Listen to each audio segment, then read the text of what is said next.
Hello, Kim107. Welcome back to this second video in Chapter 5. Grab your calculator for this video. We're going to do some math. So next we're going to talk about some chemistry. Let's talk about solutions. A solution is defined as a solute dissolved in a solvent. So an example would be tea.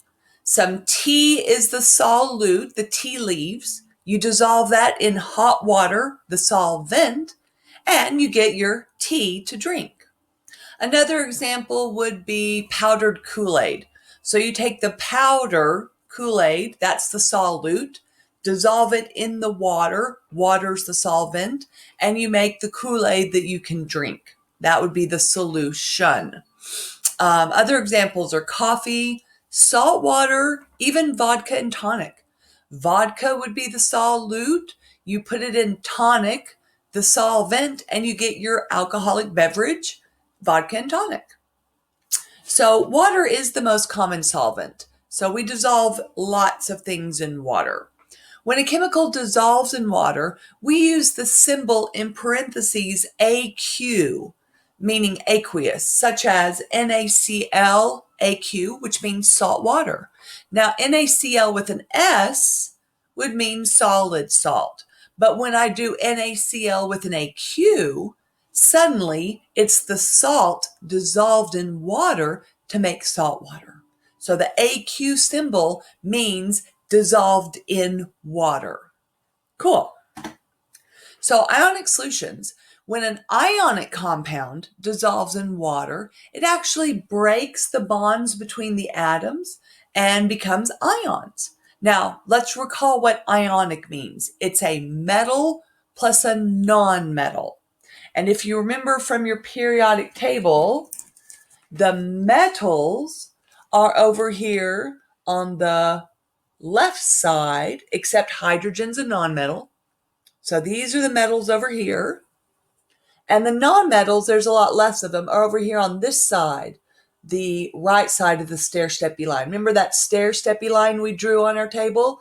That separates the metals from the nonmetals. And the exception is hydrogen over here is a non-metal. Hydrogen's not a metal. Anyway, when you have an ionic solution, you have a metal and a nonmetal bonded together, but when you drop them in water, boop, they break apart. So an ion just means it's an atom that has gained or lost electrons, so it now has a charge. It's not an atom which is neutral anymore. So when we have salt, which is NaCl, and we put it in water, the Na loses an electron to the chlorine, so the sodium becomes a +1 charge. The Cl gains that electron, so it becomes a -1 charge. Remember, electrons are negative, right?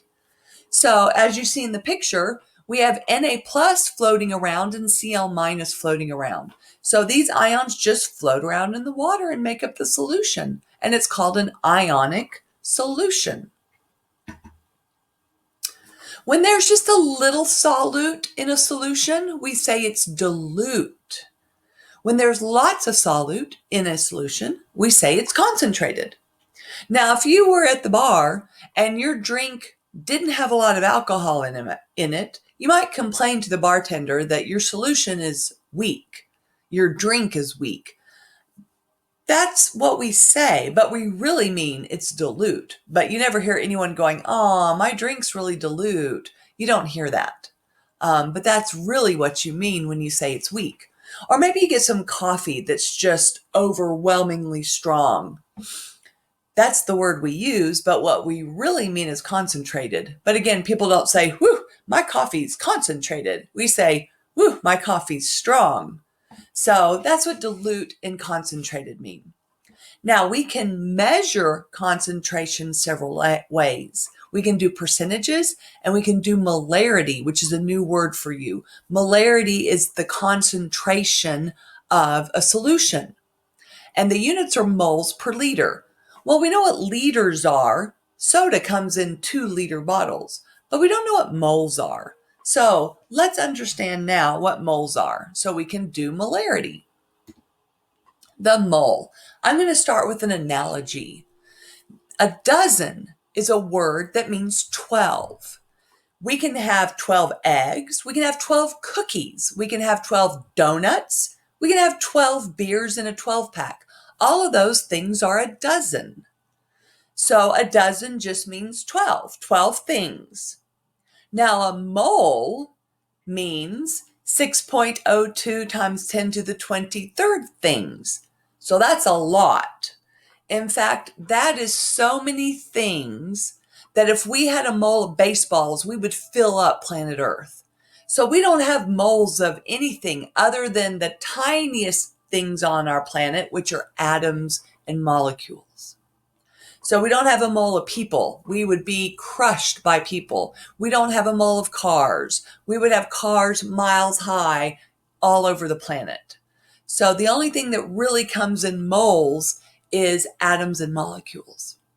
So 6.02 times 10 to the 23rd atoms of carbon is 1 mole of carbon. 6.02 times 10 to the 23rd molecules of methane, CH4, is 1 mole of methane. 2 moles would just be 2 times 6.02 times 10 to the 23rd. And 3 moles is 3 times 6.02 times 10 to the 23rd. Now note, a mole of a solid element or compound is about a handful. So if you take a handful of dirt, you have about 6.02 times 10 to the 23rd atoms in that handful of dirt. Okay, so 1 mole is about a handful, but it's 6.02 times 10 to the 23rd atoms or molecules in that handful. So molarity, again, is how we do concentration of a solution, whether it's concentrated or dilute. We're going to measure that. Kind of like if you get an IV solution and you need to have the correct amount of antibiotic in there. You need to know its concentration. So molarity has units of moles per liter. It's moles of solute per liters of solution. So all we're doing is dividing moles over liters. So this is very simple. What is the molarity of a calcium chloride solution if 1.75 moles is dissolved in water to make 4.00 liters of solution? So all we have to remember is molarity is moles per liter. So let's take our moles. Which number is moles? 1.75, right? So 1.75 in the calculator. Divide by liters. Which number is liters? 4.00. So divided by 4.00 equals, and we get 0.4375, which I rounded up to 8, 438. 0.438. You could do 0.4375 as well. That would be fine. So moles per liter is molarity, and that number tells us the concentration of our solution. You should be able to do this. Molarity is moles divided by liters, moles per liter. Check out some more examples at the end of chapter 5 in your text chapter.